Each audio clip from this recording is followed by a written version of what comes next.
Stick around because I'm going to tell you my experience from flying Frontier Airlines at least 4 times.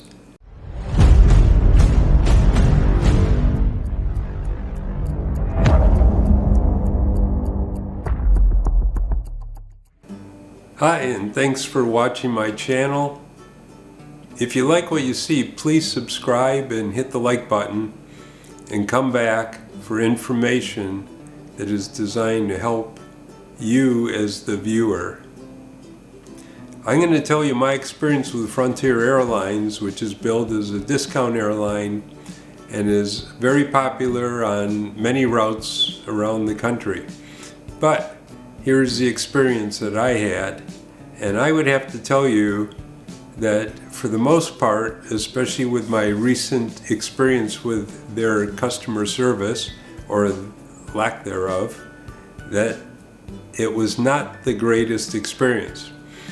The first time I flew Frontier a couple years ago, my initial impression was, wow, you're really giving up a lot. That time, I didn't know that you really had to invest in all the different extras because they really kind of nickel and dime you to death. Everything is piecemeal. So that first flight, I didn't know to upgrade seats or anything else, and ended up in the back of the airline with seats like most of the seats that don't tilt back, and a little tiny fold-down tray that just barely would fit my tablet. But you certainly couldn't have your tablet and a snack or a drink or anything else on it. But that probably doesn't matter, because on Frontier, unless you pay extra, you're not going to have a snack or a drink. I mean, literally, you're not going to have a snack or a drink. If you are used to having one of those little bags of pretzels or whatever they give you on many airlines, and maybe a soft drink or apple juice or something, forget it. You're going to pay extra. That's how it works. Everything is piecemeal. When you see those great prices and you're comparing prices between Frontier and different airlines, what you're really looking at is just the airfare. And when I say just the airfare, I mean just the airfare. When you add to that the cost of better seats and a full-size fold-down table in front of you to actually have some room, and then you add the price of snacks, you add the price of a carry-on item, if you're checking something, the price of checking something, and even a little bit more for a seat that actually tilts back, then you add it all up and compare that with the price you get from another major carrier. Then you're comparing apples to apples. But it's pretty hard to do until you add things up. Now, on this last trip that I just took, it was for one of the worst possible reasons. I had to go to the funeral for the death of one of my parents. And because of that, it was kind of last minute arrangements, and I was kind of rushing because there's a big difference even if you have to make reservations 5 or 6 or 7 days ahead versus trying to make reservations just 1 or 2 or 3 days ahead, where there may not even be any seats available on the route you're taking, and the price is just insane when you're just a few days out. But that's what happened to me. So when I was making the reservations, I was kind of rushing through the reservation, and I'm very used to always having at least a carry-on item to store in the overhead. And in this case, I was only traveling, basically, my son and I, for 24 hours. We were going from a Friday evening to a Saturday evening. And so in this case, I just didn't need a carry-on, but of course we needed to have a check bag because when you're going to a funeral, in this case we needed a couple suits and a couple of dress shirts and a couple pairs of dress shoes and ties and everything else. So for that reason, I wanted to make sure I got a direct flight going from the Southwest to the Midwest, and a direct flight coming back, so none of that stuff in the check bag was lost, or at least there was less chance of it getting lost when there aren't different legs in the trip. So what I did is I flew from the Southwest out to the Midwest on American Airlines, and then the return trip was on Frontier this time. Last month, or the month before, I actually flew Frontier in both directions for a similar trip. So my experience was that flying American, the seat was very comfortable. My seat would tilt back. I had a regular full-size tray. They served a snack and a drink on the trip going out there. As I remember, the flight was on time, and it was a good flight.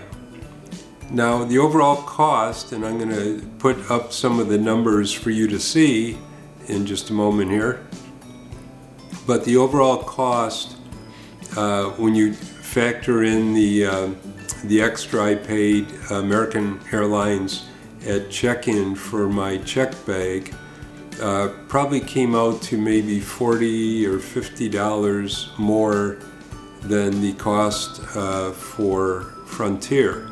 And this was going to be for 2 people. With Frontier, I still had to pay for upgraded seats, and I actually paid for seats that were near the front of the airline, and I thought for sure that, considering I paid quite a lot more, that they would be seats that would tilt back.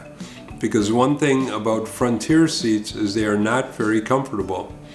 So at the very least, you'd like seats that tilt back, and it was a flight that was at nighttime, so it would have been nice to tilt back and actually be able to maybe get a little sleep on the trip back.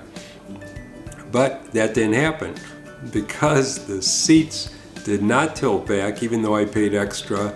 So the only benefit was they were close to the front of the airline, but they were still very uncomfortable. The seats on American Airlines were much more comfortable, really no comparison. And at least this time I got a full-size, full-down tray, but it didn't really matter because we didn't get any kind of snack. Luckily we brought something with us. Had we got seats that tilt back and got a snack, probably would have cost maybe another $30 each for me and my son. So, what is my overall view of Frontier Airlines? Well, if it was just based on that experience, I would say that it's not very good. But if I had to, based on the route and my schedule at the time, I might consider them again. But here's the clincher. Had rushed through the reservation portion of booking my reservation just so I got it done quickly to try to save money and have it done and out of the way, because it was just I think 5 days before the actual funeral. And because it's habit to always take a carry-on item, which I didn't do this time, I checked carry-on as one, not one for me and my son, but just one for me.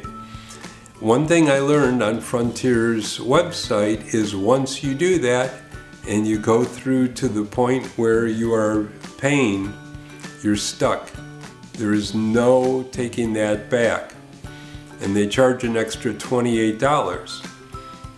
So, right after I realized I did that, I tried calling Frontier's customer service number to tell them I had made the mistake. I was under not very normal conditions, kind of under duress to a degree, and I was going to ask them to just please remove that charge and contact my credit card company and just remove that $28. I waited on hold for an hour and I finally gave up. I hung up. I called them back a little later. I was on hold for a half an hour waiting. I gave up. I figured I'll talk to somebody in person on the return trip at the ticket counter, which is what I did. So I talked to the ticket agent. He conferred with his manager, and they said, we've got the notes in the system. We see you don't have a carry-on bag, and you should be all set. Just call customer service and or contact customer service, call or write, and everything should be fine. They'll see the notes and know that you didn't have a carry-on. So I had written to them once before the trip and nothing happened. So when I got back, one of the first things I did was I wrote to them again. I explained the whole situation, said I was going to a parent's funeral. It was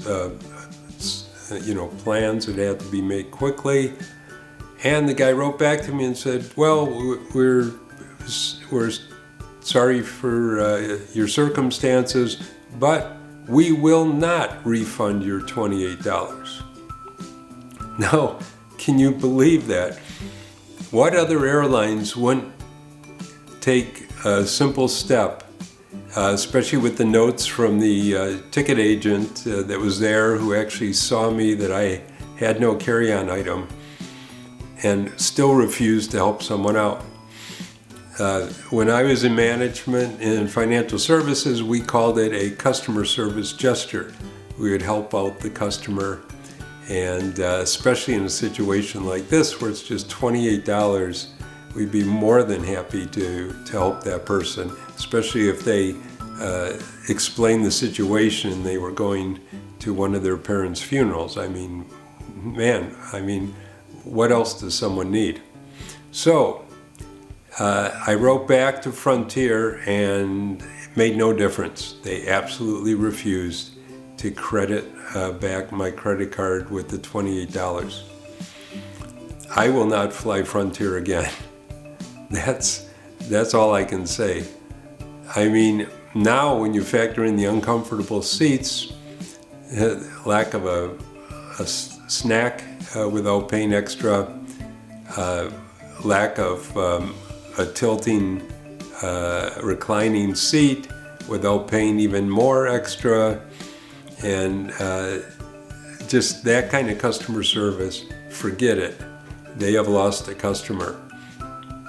When I figure that I may have paid $40 or $50 for the exact same route on American Airlines and had a much more comfortable trip, that's just the way I see it now. If saving money is your main goal, and that extra $40 or $50 is that meaningful, then by all means, take your chances. But I'm just telling you, that was my experience. That's my review of Frontier Airlines, and I will not be a customer from this point going forward.